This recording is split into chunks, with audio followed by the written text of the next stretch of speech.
ఒకసారి ఒక కుమారుడు తల్లి దగ్గరకు వచ్చి 5 సంవత్సరాల వయసు, అప్పుడప్పుడే కొంచెం మాట్లాడుతూ ఉన్నాడు మంచిగా. తల్లి దగ్గరకు వచ్చి చెప్పాడంట, మమ్మీ ఐ లవ్ యూ అన్నాడంట. 5 సంవత్సరాల కొడుకు. తల్లి చాలా ఆనందపడిపోయింది, మా వాడు నన్ను ఇంత ప్రేమిస్తున్నాడని. ఐ లవ్ యూ టూ నానా వాళ్ళ అమ్మ అంటే, అప్పుడు అన్నాడంట, mom can you give me a dairy milk, dairy milk ఇస్తావా అని అడిగాడంట. బాగా ప్రేమిస్తానని చెప్పింది కదా, కుమారుడు కూడా ప్రేమిస్తున్నాడని చెప్పాడు కాబట్టి ప్రేమ చూపించాలని డైరీ మిల్క్ కొనిచ్చింది. సరే, కొన్ని సంవత్సరాలు అయిన తర్వాత మళ్ళీ కుమారునికి 12 సంవత్సరాలు వచ్చాయి. 12 ఇయర్స్ వచ్చిన తర్వాత మళ్ళీ ఒకరోజు సడన్ గా కొడుకు వచ్చి అన్నాడంట, మామ్ ఐ లవ్ యూ అన్నాడంట. అమ్మ నువ్వు అంటే చాలా ప్రేమ అనగానే తల్లి చాలా ఆనందపడిపోయింది. I love you too son అని చెప్పిందంట. చెప్పగానే కొడుకు అన్నాడంట, అమ్మ సైకిల్ కొనిస్తావా అని అడిగాడంట. సైకిల్ కొనిస్తామన అనగానే తల్లి సరే అని ఒక మంచి సైకిల్ కొనిచ్చింది. సరే, ఈ కుమారుడు తిరిగి 21 సంవత్సరాల వయసుకు వచ్చాడు. వచ్చిన తర్వాత మళ్ళీ వచ్చి అన్నాడు, మామ్ ఐ లవ్ యూ, అమ్మ నువ్వు అంటే చాలా ప్రేమ. ఇప్పుడు అడుగుతున్నాడు, can you by me a bike, ఒక బైక్ కొనివ్వగలవా, బుల్లెట్ కొనివ్వగలవా అని అడిగాడంట. సరే, అమ్మ కొనిచ్చింది. ఆ తర్వాత 25 సంవత్సరాలు వచ్చాయి. 25 సంవత్సరాలు వచ్చిన తర్వాత మళ్ళీ వచ్చి అంటున్నాడు, మామ్ ఐ లవ్ యూ అంటున్నాడు.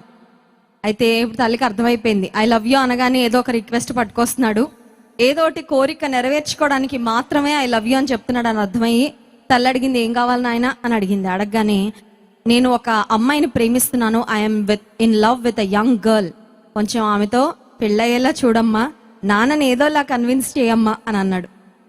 సరే, అమ్మకి కొడుకులంటే చాలా ప్రేమ ఉంటుంది కదా, తండ్రిని భర్తని కన్విన్స్ చేసింది. పెళ్ళైపోయింది.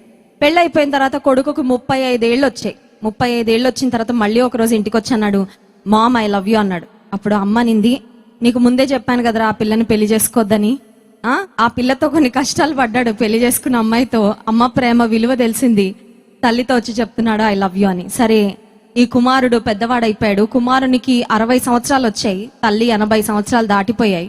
ఒకరోజు సడన్ గా ఇంట్లో ప్రత్యక్షమై తల్లిని అంటున్నాడు, మామ్ ఐ లవ్ యూ అనగానే తల్లి అనింది, I will not sign on any paper, ఏ పేపర్ మీద కూడా నేను సంతకాలు పెట్టను. ఎందుకంటే కొడుకు ఎందుకు వచ్చాడో తల్లికి అర్థమైంది.